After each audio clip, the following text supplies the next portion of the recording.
Get a chance to hear from and learn more about our incoming interim Maui Emergency Management Agency administrator, as well as more updated information on the validated list of individuals who remain unaccounted for, and search efforts in shoreline waters off of Lahaina.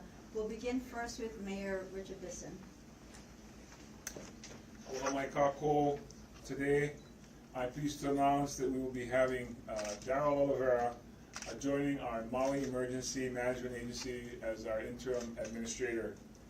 As Maui deals with this unprecedented disaster, our response and recovery efforts will need strong leadership.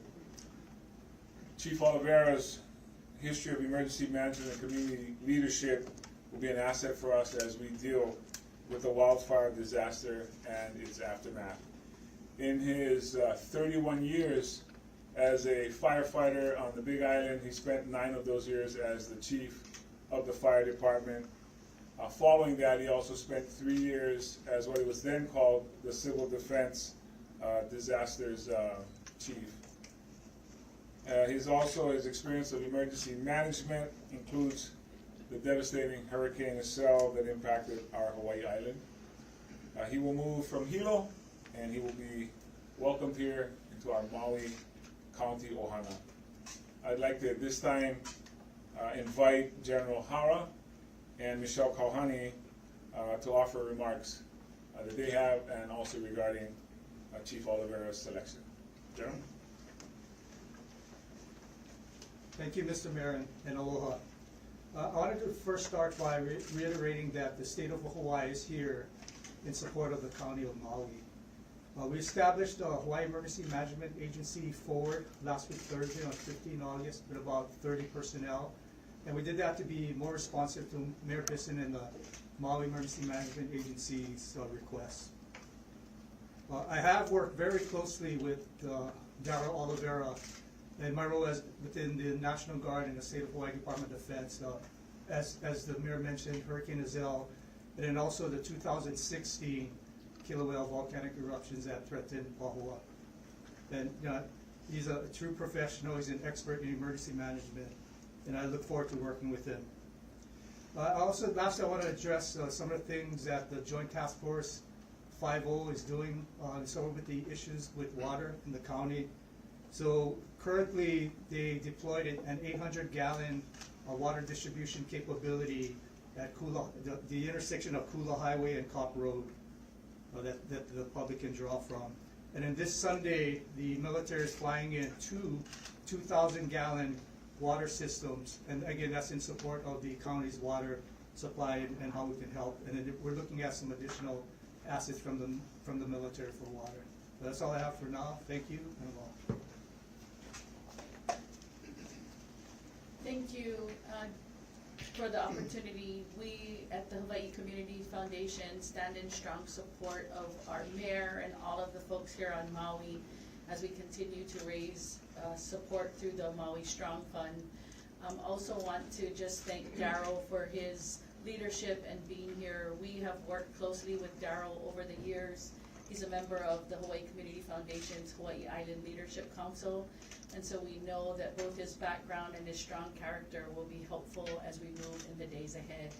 The Hawaii Community Foundation is really humbled by the outpouring of generosity that has come from across the world. Today we sit at just under $70 million from over 170,000 donors from about 45 different countries.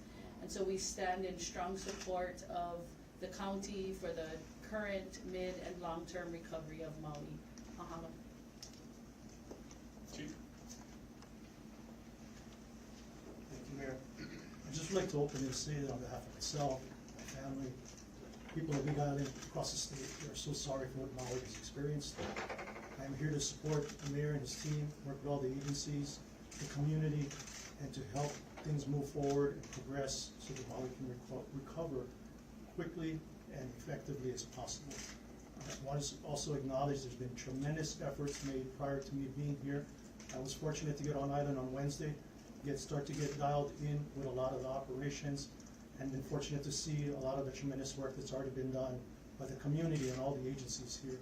Look forward to continue to support the mayor in all the operations, as the administrator, as well as what we do in the EOC supporting operations in the field. Thank you.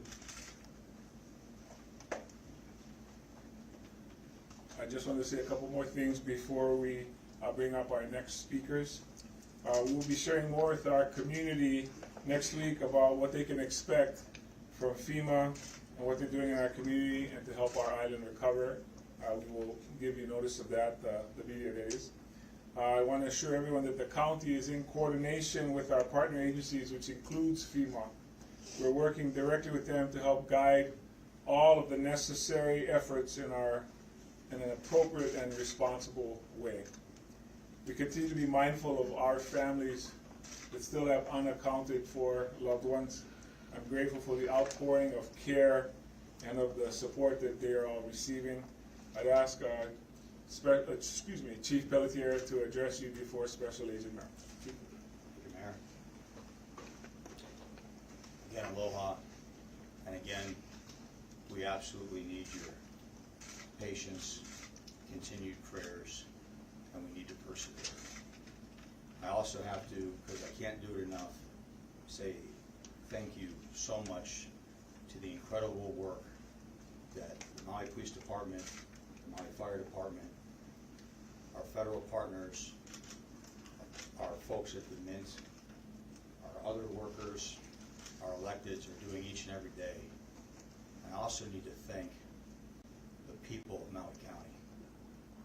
The people of Maui County had suffered greatly, and they continue to do so. But their spirit lives on, and they are the most incredible people on this planet, and we cannot tell them thank you, and we cannot tell them we love them enough. And if there's one thing that you want to report, that's probably what it should be. The recovery efforts, 99%. We're going to finish up with the urban search and rescue here today, and we're going to begin any rechecks that we need to do with some of the other processes that we have. I know that Chief Intero will talk about some of the water searches that will be going on, but we want to make sure that we're doing everything to make sure that we do this as righteous as we possibly can. Yesterday, we released the validated list of 388 names. We were asked a few days ago in this very room would we release it. I said we would, but I also mentioned that we wanted to make sure it was validated. And so we did, made it very simple criteria, first and last name and a human source that provided that.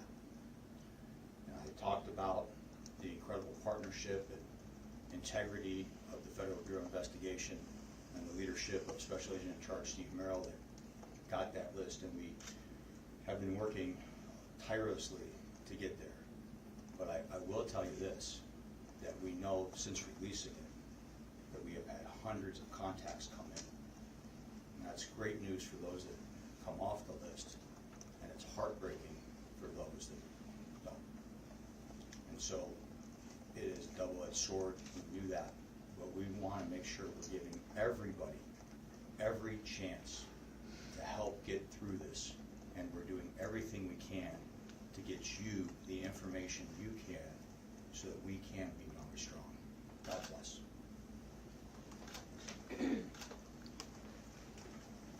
Good afternoon. The FBI remains a big part of this process. We're thankful that we are able to play a role in this process. We're thankful that we're able to support the County of Maui and the Maui Police Department for a couple of reasons. One, because the FBI has resources that we're using that can help in this situation, and two, because we are part of this community as well. As Chief Pelletier mentioned, the list of 388 names, which came out last night, has already produced a great deal of information. We're collectively very thankful to the people who have reached out by phone, by email, and provided more information. The process that we undertook from the beginning allowed us to collect a lot of information very quickly, but a lot of that information, as I mentioned in the last press conference, didn't contain enough detailed information for us to work off of. As Chief mentioned, the 388 names were names that we had more information on. That's why we released that first. That being said, I don't want to lose sight of the fact that we still have hundreds of other names where we still need more information. This 388 names are a subset of a larger list. We care about every single person on that list, and we will not rest until we know how each of those people are doing on that list. Getting back to the 388, again, thank you to everyone who's reached out. It has enabled us to quickly, and I say that within 24 hours, that list came out last night, get 100 people or more off of that list. They were found safely, reported to be safe and sound. Again, we don't take that for granted. We still understand that there's hundreds more that we're still looking for, and we will not stop until we find those people. So please, be patient as we get through that list. But this has enabled us, as we get someone off of the list, to devote more resources to those that are still on the list, and that's what we plan on doing. We also welcome additional people being added to the list, because that's information we didn't know before either. If you and your family are looking for someone still and haven't reported it, we want to know that so we can work together as a group to find those people. I also don't want to lose sight of the fact that we've gotten thousands of reports, and again, thank the public for providing that. Of these thousands of reports, we have been able to find at least 2/3 of them already to be safe and sound, and that is a success. But again, doesn't diminish the fact that we're still looking for many other people. The FBI remains in this fight, and we will stay as long as the chief and the county need our help and our resources, and we're happy to do it. Thank you.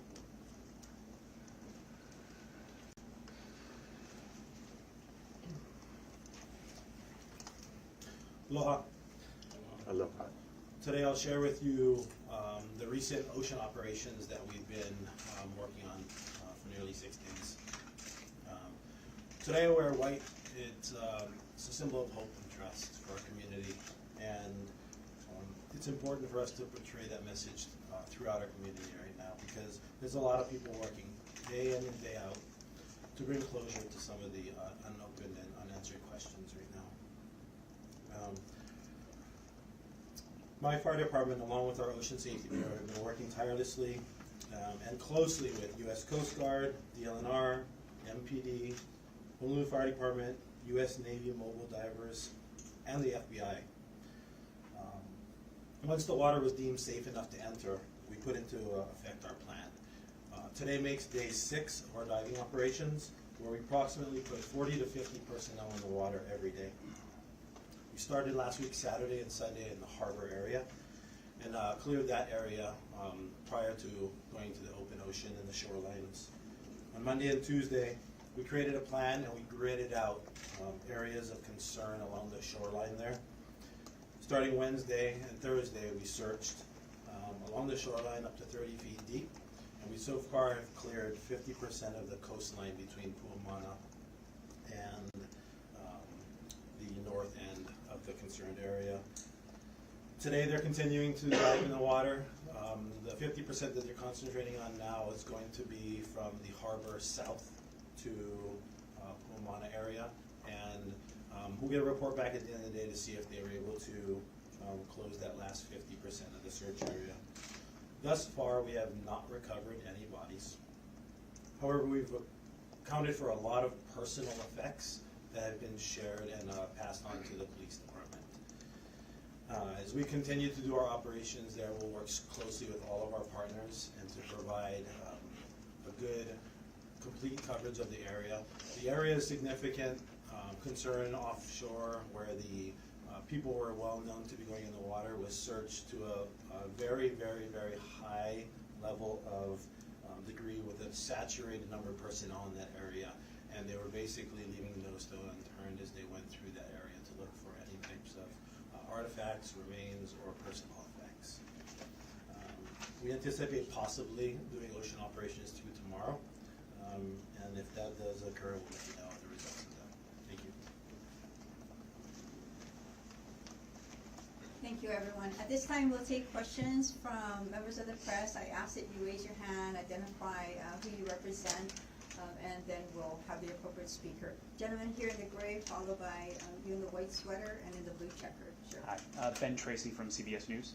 And this is for either the police chief or the FBI. It's about the list of the unaccounted for. I'm curious, between the people who have come onto the list and have come off of the list, where does the list stand? How many people are you now assuming are unaccounted for? So the question is comparing before the list was produced with the names and where we are today, where do we stand with current information? Chief? Yeah, I'll just clarify. So you put up a list of 388, and you said some people have come off the list very quickly, but you've also added people to the list. So where does the list stand? How many people are on it? Okay. Where does it stand with how many people on it with the changes? It's a great question. I asked that same very thing. So let's just be very transparent with this. We have to vet each and every person calling in to make sure that, one, it's the person that put them on, and are they the person that can actually do that? Here's a reference number with the name that we put out. What people didn't understand, I'll clarify on this. We had the data buried with that reference number so that we've got that. Actually, the FBI has that repository. And so we want to do an updated list. We want to get that as quickly as possible, but you've heard me say this over and over again, and I'll continue to use this almost as a mantra. We're going to do it right, not fast. We would like to do maybe a weekly update because it is going to take time. Don't hold me to say it's 7 days and where is it at. Well, we're shooting for that. That's kind of a goal that we think we might be able to maintain. The exact number right now, I don't have it because they are literally making those calls, and I wouldn't be shocked if calls didn't come in or emails come in as it was going. But we don't want to take somebody off too quickly. We have no problem adding somebody on, but we want to just make sure that we get it right. One of the sources that came in, and I'll share this without saying who it is, but it actually came from another country. And they said, this is my father, and they circled where they lived, they gave photos, they gave numbers, they gave a whole lot more detail than we had. And so those things are beyond helpful. And again, if it's a legitimate family member, friend that you have, please get that information to us because that's how we're going to get to where we need to go. And just to follow up on that, of the 388 that were on the initial list, how many people ended up being alive? We're still going through that. You know, we're still going through that because we're validating that they're actually alive. So let's get the contact so that we can make that call because we don't want to be premature just to take them off. Unfortunately, people are not as honest and reporting with integrity when they call in. People are, taking advantage of folks, and so we want to make sure that we validate that. And so that's really part of the reason we can't come in here and a day later say, oh, we wiped it out at 150. That's not realistic. It would be great to be able to say that, but it's just too premature. We got to do this right. And so that's why I say, give us that little bit of time. Let's wait. Elections, although on Wednesday after Election Day, we'd love it if we knew who won, but we don't always get that result. So I might have misheard, but when you said that 100 people have been removed from the list, does that mean 100 people turned out to be a lot? I don't think I said, I don't. Let me take that. Thank you, Chief. Yeah, so I probably misstated that. Thank you for clarifying or asking for clarification. We got at least 100 people that have notified us that certain person shouldn't be on the list. As the chief said, we want to make sure that that's correct. So that process is ongoing. In addition to follow up on the chief's comments, we are getting a great deal of information, which is great news. And so these numbers are probably going to change quickly. And even if I gave you a guess, I'd probably be wrong because we still have a lot of information to call through that we've collected only in the last 24 hours. Great. Thank you for clarifying that. Thank you for the question. There, and then to the blue checkered shirt. Sumiko with NBC's Today Show. You have a beautiful island with the most incredible people, and we all know that you are doing the very best that you can. Respectfully, I'd like to ask about a certain pocket, a small community near the Lahaina bypass. I've talked to family members who say that there are elderly there who have not been contacted by county, by federal people, and they have been in desperate need. Water, food, due to mobility issues, they can't get out. What do you know about that community? Has anybody told authorities? Is there a plan to help them? And if so, when will that help be coming and what form will it take? So the question is, with all that's going on, there's a community near the Lahaina bypass. reportedly made up of seniors and elderly who seek information and update and perhaps assistance. Are we aware as a county, I'm just trying to make sure I got the question right, are we aware as a county and what can be done for them? Mayor?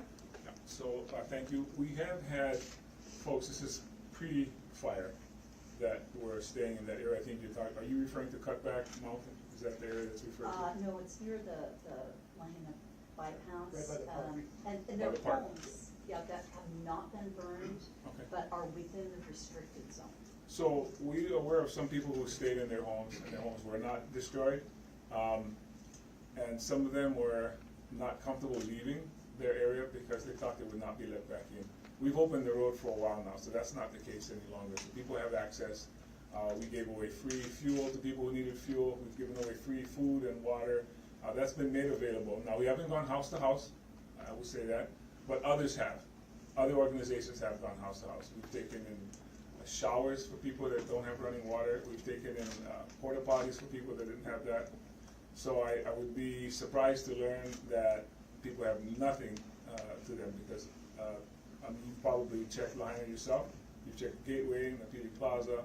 Those are places that were stood up by the county, and those are goods that were sent there were made available to anyone and everyone that wanted to have them. There are at least 6 other hubs in addition to those pods of places of distribution that were there. So as far as people not going to them, the services are available. We do want to service every one of our communities, and we've done everything we can to do that, and people again have gone out to do just that. So I would encourage them to perhaps contact us if they are able to. We can send people to them for sure, but the foods and the services have been made available to everyone there, certainly by now. And it was made earlier, it was made available earlier. So if there's a contact person, we take that name down and we make sure we get people out. And I'd like to clarify that they say they have received help, but only from volunteers in the community who have been taking those items into them. So who should family members contact with the county if they want direct help? So we have different people doing different things. With the American Red Cross is of course one of our partners. Our Department of Human Services, Housing and Human Concerns, I should say, they've been helping. The volunteers that you're talking about are folks that the county has put together. We've driven out the buses of volunteers to go into the different areas, especially those distribution centers, and have gone out from there. So I'm glad to hear that they're getting services. We can get them more. Contact our office. MauiCounty.gov is what we told everybody to do if they have access, and I know some people don't are not able to get online. But I would say to them that we will send services out to them just as soon as we know what they need and where they need it. And so the whole point of my question really is to make sure that whoever needs help in this area gets it. And they have specified, the families have specified that these volunteers have nothing to do with the county, that they are literally people who live in neighboring communities and have called in resources. Okay. Yeah, I wasn't suggesting that they work for the county. What I was suggesting is the county is organizing the volunteers that have been going out. That's all I'm saying.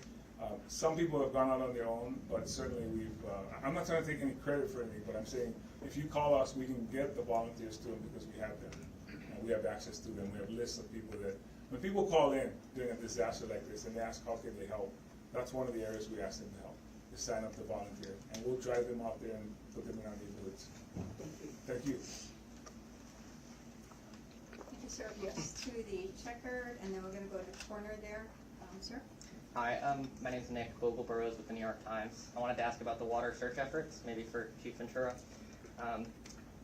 First, if I'm right that you were only able to go in the water on Wednesday, can you just explain the difficulty of going in beforehand or why it took until then to be able to begin those in-water search efforts? And then number two, have you heard from other survivors or any witnesses who were in the water that makes you believe people might have perished in the water? So we're just repeating the questions for others who may not be hearing it because Akaku is also filming it as well as the county's Facebook Live. So the question is the time it took for our ocean divers to get into their work, and was there any discoveries of anyone that has perished? Chief? So early on, we worked with the U.S. Coast Guard to make sure that the water was tested and safe. Early onset of the incident left a lot of fuel in the water, and so it was not safe for people to enter. And that's what pushed us back until this past Saturday is when we began.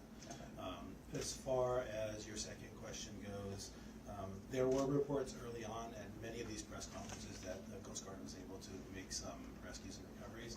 I don't have numbers for them though, but there was definitely talk of that. And just to clarify, I might have misunderstood earlier, were you in the water by Saturday, or you were clearing the area to get in the water by Wednesday? We were in the harbor Saturday and Sunday last weekend. Okay. Thanks. Thank you. Gentleman in the corner. Nick Ruby, Honolulu Civil Beat. The death toll hasn't changed since Monday, and I was wondering if somebody could explain why that is, like to help the public understand, and how, as you reconcile the list of unaccounted folks, how that number could change and what they should be sort of expecting moving forward. Sure. The question is to confirm the current number of fatalities and if that number can change in the days ahead. It is a really sensitive question. I will answer it. We expected it. And so the honest answer is this. We are making recoveries, and we're doing everything we can to make as much of a recovery of a human being as possible. We also know that we may have some commingled recoveries. And so I'm giving you the number based on what we have and what we believe. In some ways it's an estimate now, and it can change as we identify that, and we'll come in and we'll make sure that we message this is where we're at. And so we can only go with what we have. It's clear that you did your research and asking the question based on maybe some of the other tragedies that you've seen, because it's got a lot of thought and logic behind it. And so the real answer is the number that we have is what's confirmed that we believe, and there is a good chance that will change as we are doing our forensics and our exams at the meantime. So just to be clear, the number is still at 115 confirmed, correct? It's 115 confirmed right now. Okay. Yes, sir. Here and then to Ben, sir. Thanks. Hi, Kirk Sigler with NPR. I guess I have a question speaking to the recovery process. Since you're still haven't completely cleared the zone and you're not completely confident that there aren't any more human remains in there, does that mean everything's on hold in terms of starting to the arduous process to remove debris and clean up? Or could you talk to a... So the question is in terms of the phase we are now, Yeah. and as we move towards debris removal, how they relate to each other. There's a few things in that question, and I'll speak to the recovery, and then there's some other phases that are really not police led, but they'll be led from other leadership at the county. And so if I can just, and these are different things, and I don't compare them just to compare them, this is, you'll understand what I'm saying though when I make this statement. 9/11, 2,000 bodies were never recovered, but that's not why I'm saying I don't anticipate that to be the issue here. But what I'm saying is they're still identifying people 21 years later. And it's entirely possible years from now we find something or someone to lead us to believe that we're recovering human remains. So there's no secrecy or hidden agenda. We're going as fast as we can, but we're doing it the right way. And so we'll be doing some of the secondary searches, some of the water things, and then the county will come up with what is approved by the head leadership of the county, the mayor, and they'll come up with a plan, whether it's, we won't use the name repopulation, but as we enter people in and get certain things, but you have to have utilities, you have to have things clear. And so I would just, for the lady from the Today Show that made that question, was a great question.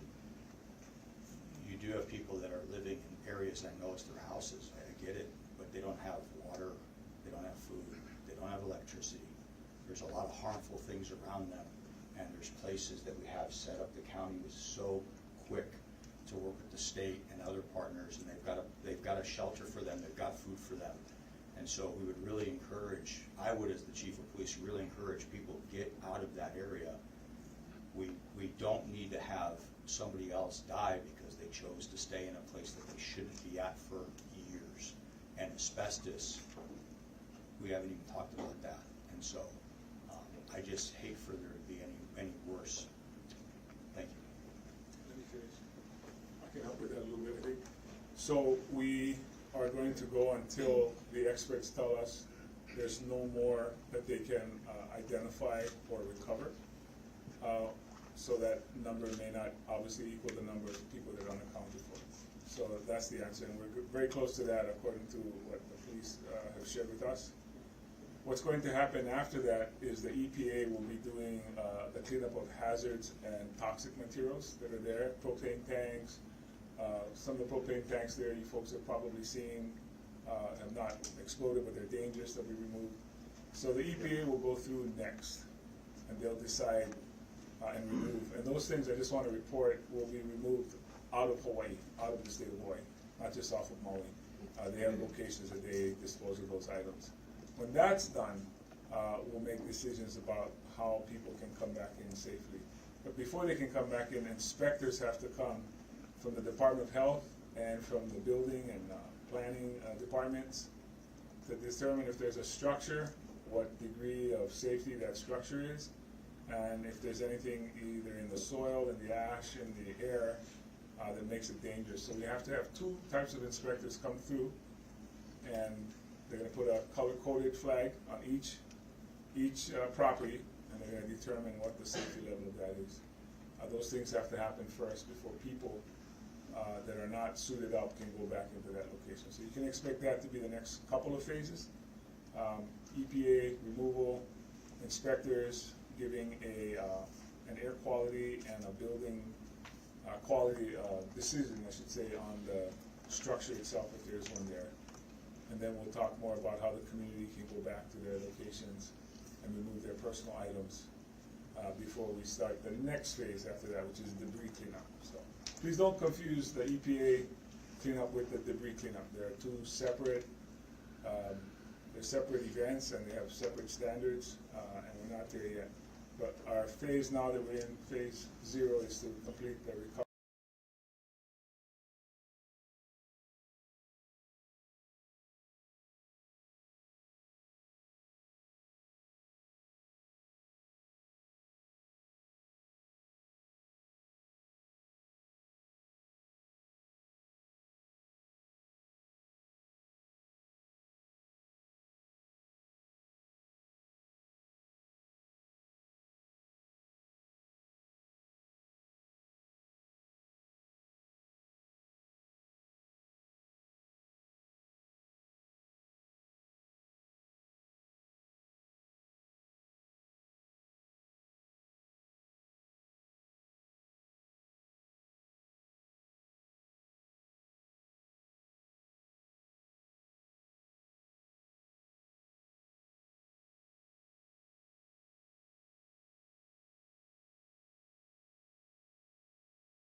News Now, Chief Oliveira. Question for you, and that is, this is your second time to come out of retirement, and given your experience, what will the emergency management agency's role be at this time as far as coordinating all the moving pieces, and longer term, what will the agency's role be in trying to mitigate and prevent something like this from happening again as the fire dangers and hurricanes and so forth will continue for the foreseeable future, including the summer? Okay, this question is related to the future of the Maui Emergency Management Agency. What steps are being taken as our new administrator enters and moving forward, knowing that the weather conditions will probably remain in our state, of course. Thank you. And just to maybe expand and use that question and with the response the mayor provided, many things are happening simultaneously or concurrently. As the search and rescue or search and recovery mission is ramping down, we are leaning forward, moving into the next phase. So to the mayor's comment about requesting additional assistance with inspectors, that process has already started. We'll reach out for additional assistance so that when the time comes, we will be much closer to having the resources available and on the ground here to try to expedite the process. As far as my role here with the EOC or the Emergency Operations Center, and emergency management, as you said, it is to help coordinate, facilitate, and support the operations for all the missions taking place. Our job is to work closely with our state, federal partners, the community, and our private sector partners out there to get the resources we need to keep things moving forward and effectively and safely for the community.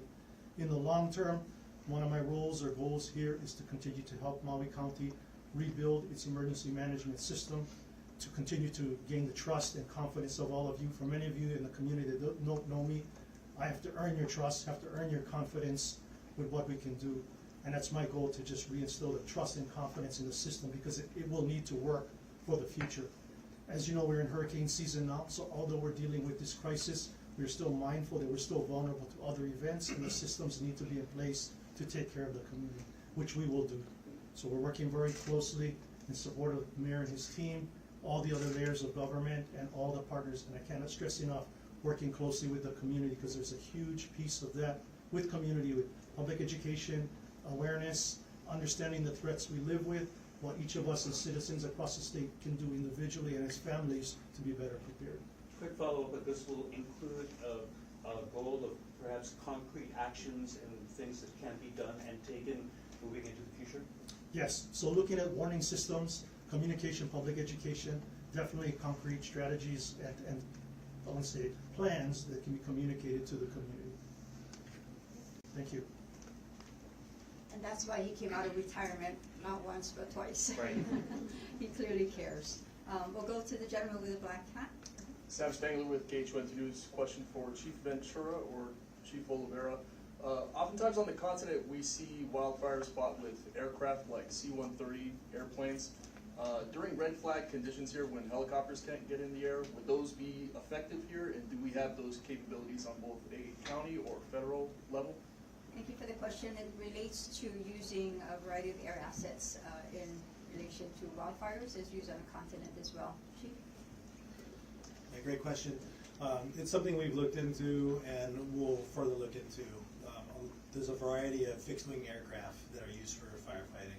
A lot of the times, the ones that you see maybe dumping retardant, which is that red slurry on the fire, have to land and reload, and so the duration between drops is extensive, and a lot of times doesn't really fit in our timeline. But we've also looked at those aircraft that maybe can pick up water off of calm bodies of water, and that's our challenge here in Hawaii, because we don't have very many calm bodies of water. But it's something we wanted to evaluate moving forward, just to see if we did need the posture and step forward with events like this on the horizon, if we needed to move resources like that closer to our islands. Thanks. Go to Ali, followed by, and then in the back. For whoever could answer, what's the process of getting off of the unaccounted for list? Like, do people need to show documents or? So the question is, how do you get off the unaccounted for list if you are inadvertently on there? Chief? It's going to be a little easier putting people on the list and taking them off. But once we can actually prove that that person is either still unaccounted and they'll remain on that, or if they are in fact safe, and we can validate that, then they'll come off.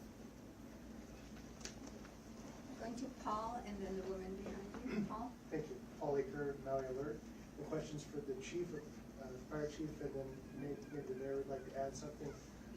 Speaking to the people in the area, and based on my own observations, there were clearly a lot of violations, code violations. Cars on top of cars, and I'm talking about the areas where a lot of the obvious fatalities occurred, the heavy burn areas. Houses that were built, additions to houses that were built with apparently unpermitted, lots of people, tiny places, hard to get out of. In short, in the words of people that were there, a death trap. Was it a death trap? And is there anything that you'll look at in other parts of the island that have similar characteristics that you can do to alleviate that? The question in general is what effect did violations to ordinances for building codes and permitting have to the wildfire disaster? Chief? So we take many calls for service, requests for assistance all year long, and we apply the fire code, which we have here in the state of Hawaii, and the county of Maui has amended codes within that fire code, and we implement them. We work to provide notices of violations and work with Corporation Council to mitigate the hazards. a lot of times people think it may be a hazard, but it doesn't necessarily, it's not a violation of the fire code. And so a lot of times when we do go do home inspections where maybe a housekeeping issue, we cannot enforce something that people want us to enforce. We have to stay within our guidelines of the fire code and whatnot. I can't speak to any of the building construction items, but we will always enforce our fire code, both from the plans review before things are built, all the way through and through inspections in the community, whether it's brush abatement or housekeeping issues around a person's property, or even vacant land next to neighborhoods. We'll always enforce the fire code to the T. Sorry, just to follow. You know, we always know more information after something happens than before. And of course, if people could probably do it over again, they would do it differently. I think what I would highlight is the amount of winds that were in place that night was not something that we've ever seen before there. And that probably had more to do with what happened. I will leave that to the final investigation to decide, and not so much the way people were living, or the way they felt they had to live, or the way they felt they needed to get by. So I wouldn't put all that on those folks who had to maybe live that way. At least I wouldn't. But of course, we are all learning from this experience, and then people who live in neighborhoods that are similar might want to rethink that. But I would say the winds is what had to do a lot with what happened to those folks. Yes, sir. Hi, NHK News, Jin Buji. So, current update, 25% is, 95% is search. So 5% is means multi-story residential and commercial building. And then what's going to happen if you county gonna announce 100%? Okay, so the question is, knowing that we're at 95% searched in the impact zone, with 5% remaining, what occurs when we achieve 100%? Chief? We're actually at 99%. The water and some rechecks are what remains.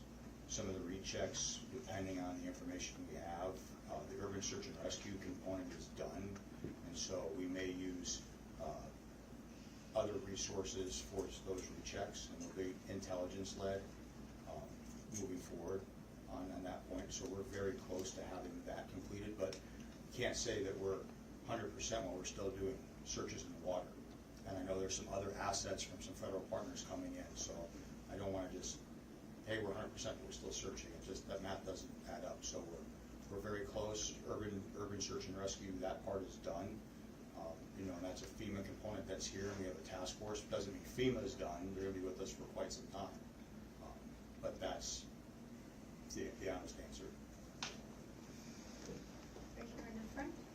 Alan Johnson, Hawaii News Now. On this list, do we know how many of these missing are minors? The question is, of the list that we just released last night, how many are minors? Special Agent Merrill? Thank you for your question. When I last spoke to you, I announced that on our list, we assumed that there were minors on the list, but didn't know it for sure because we lacked dates of birth on many of the names. Since then, we have identified that there are people on our list that do have dates of birth indicating that they are minors. How many, we still don't know because many of the names on the list, hundreds perhaps, we don't have dates of birth, and we are trying to get to the bottom of every single report on that list so we can provide that information. Right now I don't have an accurate number, so I'm not going to venture a guess. So we've been at it for about 45 minutes. I know there's a couple more questions here, and I welcome that. I'll go to the gentleman behind Chivo, sir. Yeah, Nick from Civil Beat again. Just to follow up on what the FBI Special Agent in charge was saying, can you give us a sense, of the demographic breakdown of the unaccounted for that you've verified so far, in terms of who are they, where are they from? It can be sort of general. I know you can't go through all 388 names. So the question is there any demographic information on the unaccounted for list? Yeah, thanks for the follow-up. Again, I'm limited by the fact a lot of the information about those persons on the list are incomplete. So statistically, it would be foolhardy to provide that to you. But what we're seeing in the recent calls over the last 24 hours and emails that have come in, it really is a mixed bag. It contains people, of course, that are local, contains people that were here from other places, including international. But I think our goal is to get as much information about every single report so that at the end we will know and can provide that information at that time. But right now, again, we just don't have enough information to make it statistically important. Thank you. Okay, now we have 3 questions. Okay, and then we're going to end. So we're going to go to Chivo. So is there anybody that did not ask? Wendy, Chivo, Wendy, blue checkered in the back. Ben, and then we're going to wrap. Chivo? Thank you. Chivo with Akaku, Maui Community Media.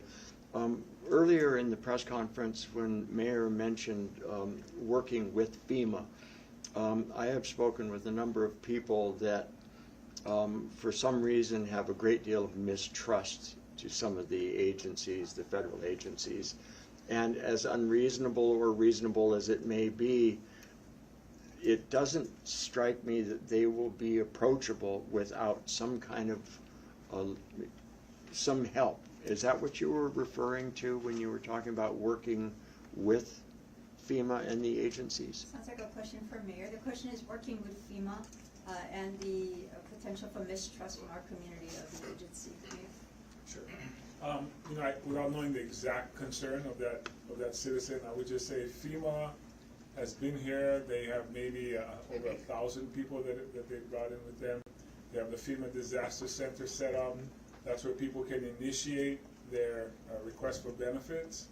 FEMA also is someone that employs the Army Corps of Engineers. They can help with the debris cleanup. They can provide lots of services, and they do for our citizens.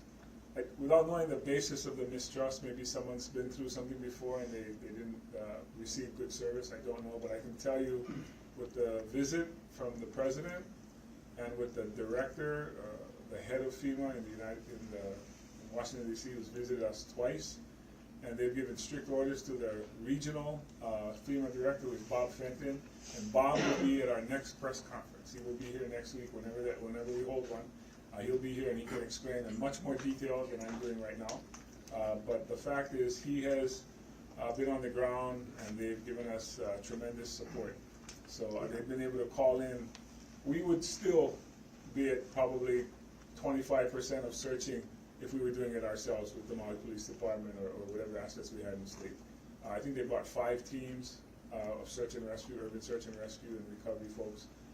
That was all delivered to us by FEMA. So I would just say that they've been tremendous partners to us. I would urge every one of our citizens to register, because there are benefits that they deserve to get and they can get right away. Also through the Red Cross, they've also been, I just want to tell something, the Red Cross has been getting so many donations from around the world, just like the Hawaii Community Foundation talked about, probably at a similar amount that they've gotten. And that money is to go to the people who are impacted. There's a little bit that goes to administration, but the rest of that's what's paying for the 3,000 people staying in the 12 hotels across Maui County right now. That's Red Cross dollars that's come in. And so those monies will go to our people. I know I'm kind of crossing up the federal groups and agencies, but I'm just saying these monies are coming in. People from around the world want to give it to Maui citizens. And we're not set up to give that, to receive it and give it out to people. But those agencies are. And that's how you're going to get it, if you register your families. And because of the amount that they're getting, the amounts that they'll get here are higher than they normally would receive in other disasters. Because there's been as unprecedented as this disaster is, so is the generosity that's coming from around the world. And so I would urge our people to register so they can get those benefits. And those staying at those hotels, instead of staying at a gym, are there for 32 more weeks. It's a 36-week program that these folks get 3 meals a day. I'm not saying this is ideal, you guys. Folks lost their homes, they lost everything. But we are set up for them through the help of the governor and the agencies that we have. it's unheard of how quick folks have gotten out of shelter and into somewhere else. These are the hotels that are around our county.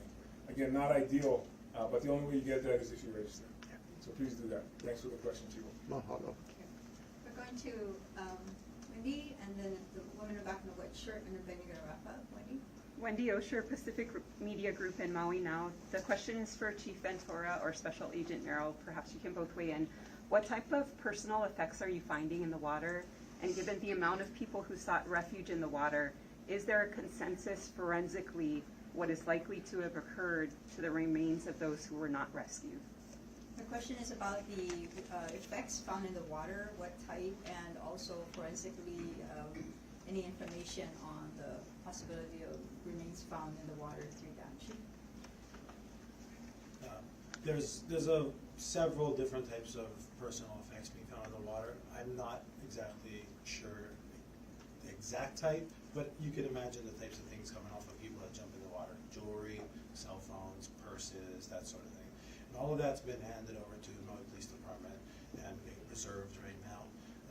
As far as forensics and fire and such, that may be looked at in the future. I don't know what the level of damage is on each piece of artifact and personally property being collected, but they will be able to at least hopefully to reach out to the community to in the future do identifications so that we can try to tie some of the people to the belongings. Just follow up real quick on that. I do know that there was a purse recovered, but the person survived, and so we were able to get the purse to them. Obviously that helps because there's the identification, and that was helpful. Cell phones, we try to do everything we can with serial numbers, and so we'll run every piece of information down, just like Special Agent in Charge Merrill spoke. The more information we get, which is key, and what's so great is the community answered that call yesterday resoundingly, and we asked that they continue to do that and provide that information. And so the more information we get, the more we're able to, narrow that focus down. Thank you. We'll go to the question from the back with the I believe this might be a question for the mayor, but can he speak to the 3,000 displaced children in Lahaina? We were told by the Department of Education that 4 of the schools are not operable at the time, and that students would have to enroll in different schools. Some parents were concerned they would have to send their children to the other side of the island.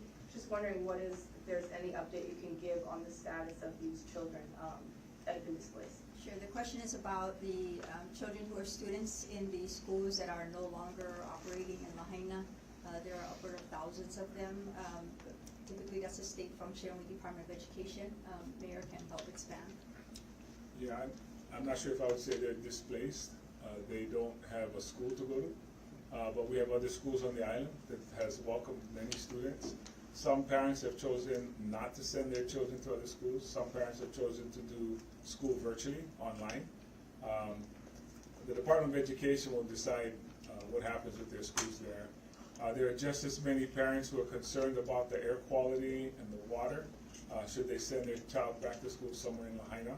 That's probably not the best thing to do right now, which is why I think the DOE has not opened their schools.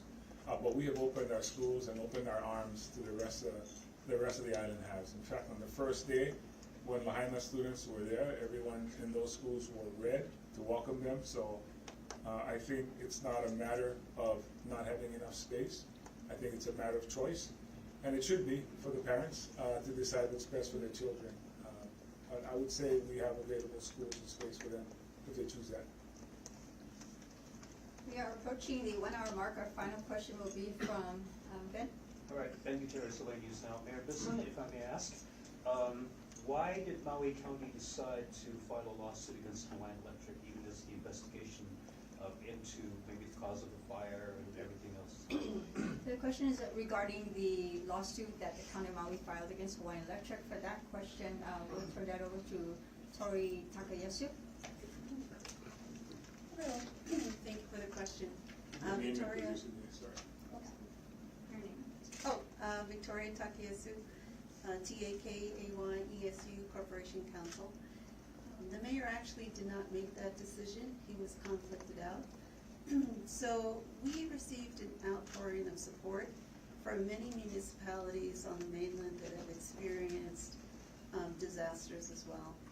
And through many conversations with them, discussions within our own department, and discussions with what we know of what happened, we believe we have probable cause to go ahead and have initiated that lawsuit.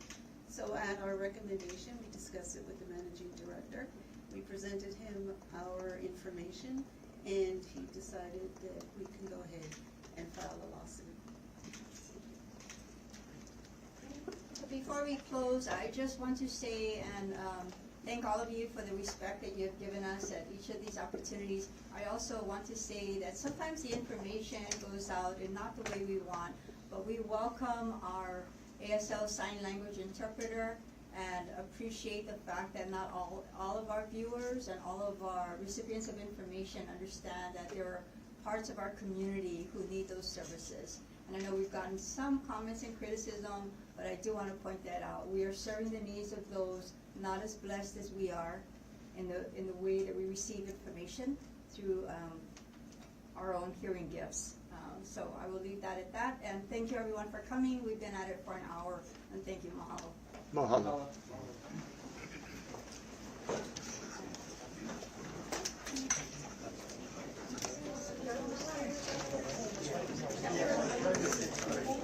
Yeah.